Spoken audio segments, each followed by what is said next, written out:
नमस्कार दोस्तों, आज के हमारे कार्यक्रम में आपका स्वागत है। आज के कार्यक्रम के मुख्य अतिथि हैं सुनील कुमार सोनी जी, जो बिलासपुर शहर से हैं और सितार वादन के क्षेत्र में उन्होंने काफ़ी लंबे समय तक कार्य किया है। आज इनके बारे में इनके परिचय, इनके जीवन परिचय और इन्होंने कितना कार्य किया है, इसके बारे में आज हम लोग जानकारी लेंगे और संगीत के क्षेत्र में कैसे युवा पीढ़ी को आगे आना चाहिए इस दिशा में भी इनसे प्रेरणा लेंगे। तो सबसे पहले नमस्कार सर। नमस्कार। सुनील कुमार सोनी जी, सबसे पहले आप ये बताइए कि प्रारंभिक आपके जीवन में आपकी स्कूली शिक्षा कहाँ से हुई और छत्तीसगढ़ के आप किस जिले से बिलोंग करते हैं? मैं मूल निवासी मेरा तो धनपुरी शहडोल ज़िला है, लेकिन पिताजी नौकरी में थे, जिसके कारण कि हम लोगों को हर 3 साल में ट्रांसफ़र में जाना पड़ता था। संगीत के प्रति आपकी रुचि बचपन से थी या फिर आगे चलकर किसी के संगत में आकर आपको इसके विषय में या इसके ओर आपकी रुचि बढ़ी? अब रुचि के बारे में तो मैं यही कह सकता हूँ कि हमारे पिता श्री शंकरलाल सोनी जी द्वारा मेरे को सितार के लिए रुचि उन्होंने पैदा की। पिताजी को शौक़ था, वायलिन बजाते थे वो अपने समय में, और जिसके कारण कि उन्होंने मेरे को सितार और मेरे छोटे भाई अजीत कुमार सोनी को तबले की शिक्षा प्रदान करने की कोशिश की। तो परिवार में पहले से ही गाने बजाने का माहौल रहा आपके? हाँ। तो आपने सितार को ही क्यों चुना? और भी वादन होते हैं और भी यंत्र होते हैं। अब पिताजी को वायलिन का शौक़ था, तो पिताजी सोचे कि एक सितार की जो मिठास है, पिताजी अपने समय में, कॉलेज के समय में, जो सागर में, मैहर में संगीत के कार्यक्रम होते थे, तो उसमें जाते थे सुनने के लिए, जिसके कारण उनका शौक़ भी बढ़ता गया। और मेरे को वो जब मैं कक्षा 6 में था तब उन्होंने सितार ला के दिया था राजनांदगांव में। लेकिन उसके पहले की जो घटना है, जब मैं 5वीं पास किया, अंबिकापुर में थे, तब मेरे पिताजी ने उस समय खैरागढ़ संगीत विश्वविद्यालय में मेरा 6वीं में एडमिशन करा दिया था सितार में, जो कि वहाँ का एक रिकॉर्ड है सबसे छोटी उम्र का, खैरागढ़ विश्वविद्यालय का, मेरा कि सबसे छोटी उम्र में मैंने वहाँ एडमिशन लिया था। और लेकिन हॉस्टल था, वहाँ सब बढ़िया सुविधा थे, लेकिन उम्र छोटी होने के कारण माँ बाप की याद आती थी। मैं 18 दिन कुल वहाँ रहा और उसके बाद मैं वहाँ से वापस आ गया। आपके परिवार में आपके अलावा आपने इससे पहले ही बताया था कि आपके भाई और बहन भी संगीत से जुड़े हुए हैं, तो उनके बारे में बताइए। तो हमारे जो पिताजी थे तो वायलिन के वादक थे। हमारे दादाजी थे जो वो हारमोनियम और गायन में थे। हमारा जो छोटा भाई था वो तबला में विशारद था, तबला बजाता था वो। तो जिसके कारण कि हमारे घर में संगीत का माहौल था। और उसके बाद पिताजी जैसा जैसा बोलते गए संगीत के बारे में, तो सबसे बड़े पहले जो हमारे गुरु थे संगीत के, खैरागढ़ विश्वविद्यालय से थे, जो मसूद खान जी, वो हमको सिखाते थे। अब उसके बाद फिर मैंने बीए किया भातखंडे संगीत महाविद्यालय बिलासपुर से। उसके बाद मेरा साथ में एमएससी भी होता रहा। एमएससी मैंने मैथ्स में किया और बी म्यूज़ मैंने संगीत सितार में किया। उसके बाद मैं सन 1990 में एमएससी करने के बाद दिल्ली चला गया, जहाँ मैंने उस्ताद अमजद अली खां साहब से संगीत शिक्षा प्राप्त की और वहीं मैंने एमए म्यूज़िक रामजस कॉलेज से किया। तो आपका सफ़र बिलासपुर से शुरू होकर फिर ये दिल्ली तक भी गया। तो इस सफ़र के दौरान आपने दिल्ली में आपका कैसा अनुभव रहा उस्ताद जी के सानिध्य में आकर, और वहाँ के बारे में कुछ बताइए। दिल्ली में जो था मेरा उस्ताद जी के साथ सानिध्य बहुत ही अच्छा था, जिसका कि मुझे आज प्रतिफल मिल रहा है। उस्ताद जी से मुलाकात एक अद्भुत संयोग कह लीजिए।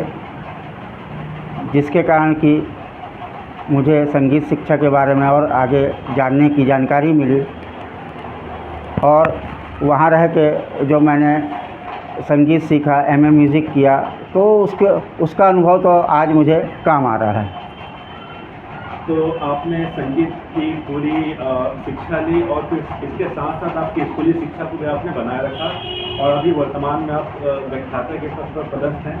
तो अभी जब आप संगीत में थे और उसके बाद जब आप शिक्षा के क्षेत्र में आ गए, तो दोनों में क्या आपको अंतर देखने को मिलता है?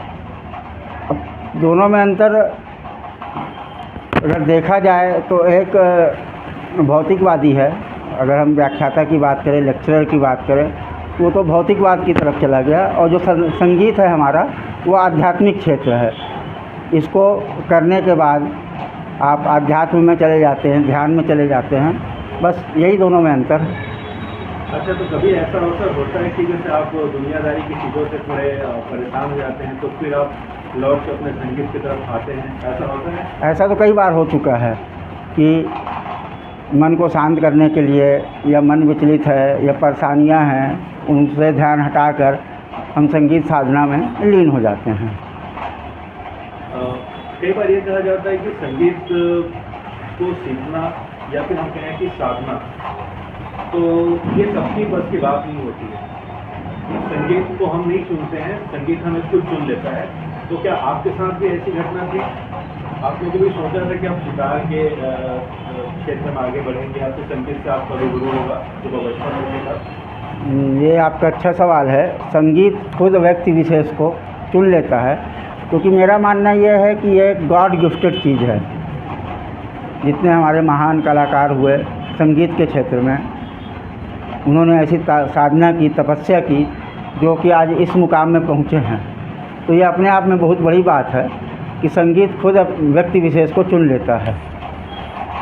तो इसी कार्यक्रम में मैं हमारे दर्शकों के लिए अगर आप अपने इच्छा से कुछ बजाना चाहते हैं, कुछ सुनाना चाहते हैं, तो आप फिर जाकर के सुना सकते हैं।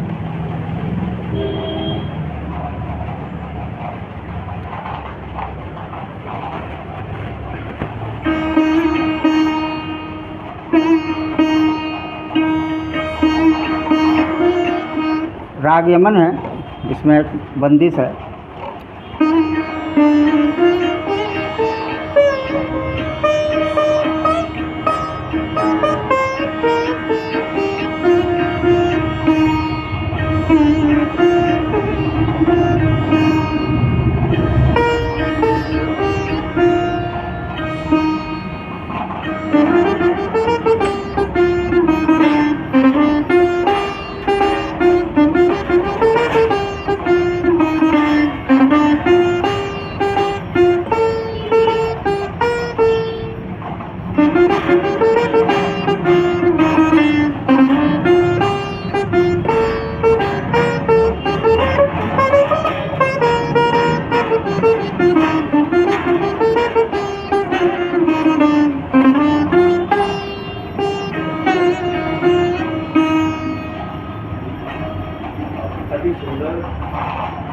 कुछ ही पलों में मानो हम लोग इस भौतिक वाली दुनिया से नहीं आध्यात्मिक दुनिया में पहुंच गए थे।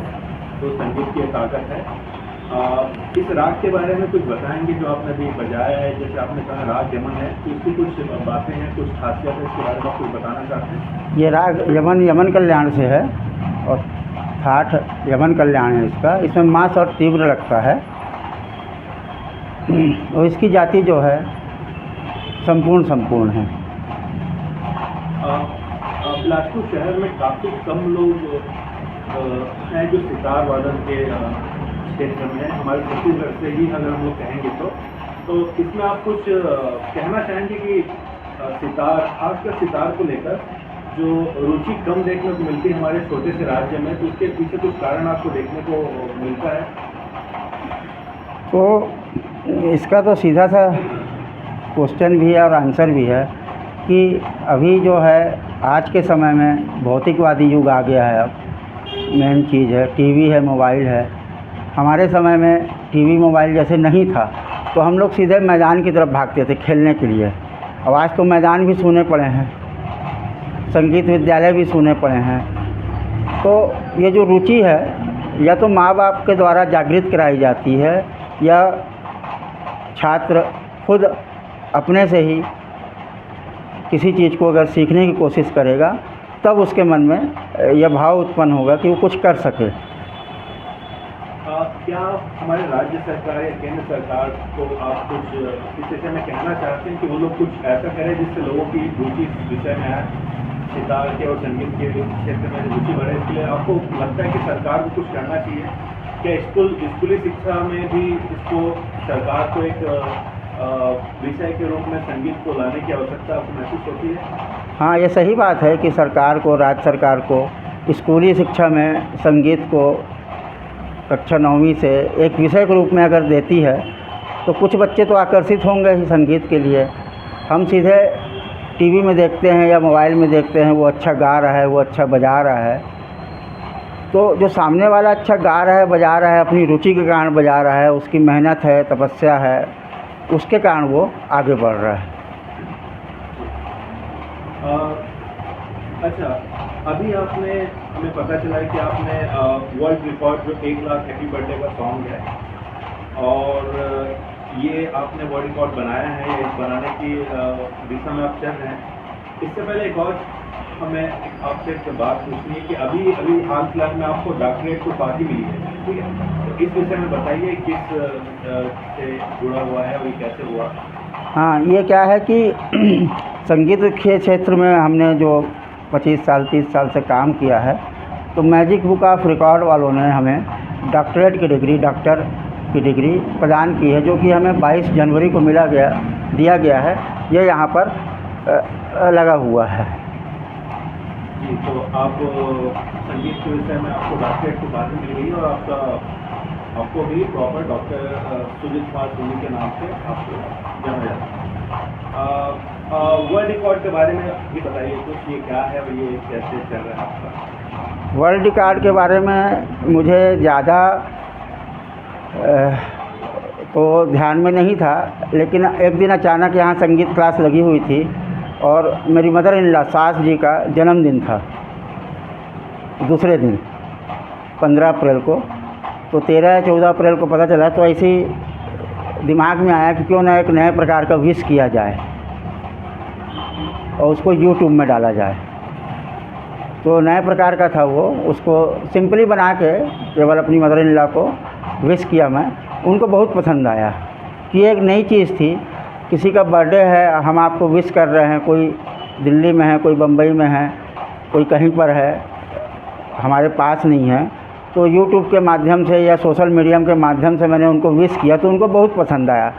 तब मेरे दिमाग में आया क्यों ना आम जनता का, क्योंकि आम जनता तो सोशल मीडिया में आ ही नहीं सकती है, जो आम जनता है वो सोशल मीडिया में एक्टिविटी अगर करेगी तभी आएगी। तो मैं उनका एक फ़ोटो, नाम, डेट ऑफ बर्थ लेके आम जनता का यूट्यूब सोशल मीडिया में डालने लगा कि लोगों को बहुत पसंद आया। तो ऐसा करते करते जब मेरे को 1 साल हो गया तो मैं सोचा कि क्यों ना सितार के माध्यम से 1 लाख अगर हैप्पी बर्थडे सॉन्ग बनाता हूँ तो हो सकता है सितार का, शास्त्रीय संगीत का प्रचार प्रसार भी होगा सोशल मीडिया में, लोग सुनेंगे, लोगों को अच्छा लगेगा। तो अब तो खैर ऑल ओवर इंडिया से मेरे पास बर्थडे के लिए डिमांड आते हैं कि मेरा सर बर्थडे बना दीजिए, तो उनका मैं बना के भेज देता हूँ, वो बड़े खुश होते हैं। डॉक्टर साहब, आज के समय में संगीत को लेकर जो नई पीढ़ी है उनके लिए कुछ सुझाव आप देना चाहते हैं? अब नई पीढ़ी जो है वो जो मेन समस्या है आज की बेरोज़गारी, जिसके अंतर्गत लोग नौकरी के पीछे लगे हुए हैं, जो कि सही बात भी है, रोजी रोटी की समस्या है।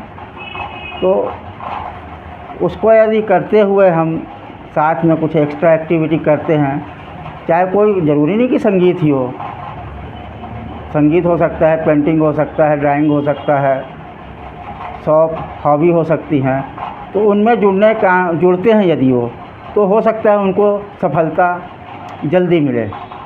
तो मेरा मेन उद्देश्य यही है कि छात्र छात्राओं में लोगों में संगीत के प्रति रुचि पैदा करके हम इस क्रिया को आगे बढ़ा सकते हैं। डॉक्टर सूरज कुमार सोनी जी, आपको बहुत बहुत धन्यवाद उनसे जुड़ने के लिए। और आखिर में जाते जाते अगर आप कुछ और हमारे दर्शकों के लिए कुछ सुनाना चाहते हैं सितार के माध्यम से, तो एक भजन है रघुपति राघव राजा राम, जो कि महात्मा गांधी जो कि हमारे राष्ट्रपिता हैं उनको बहुत अच्छा था लगता था, उनका प्रिय भजन है, वो मैं सुना देता हूँ।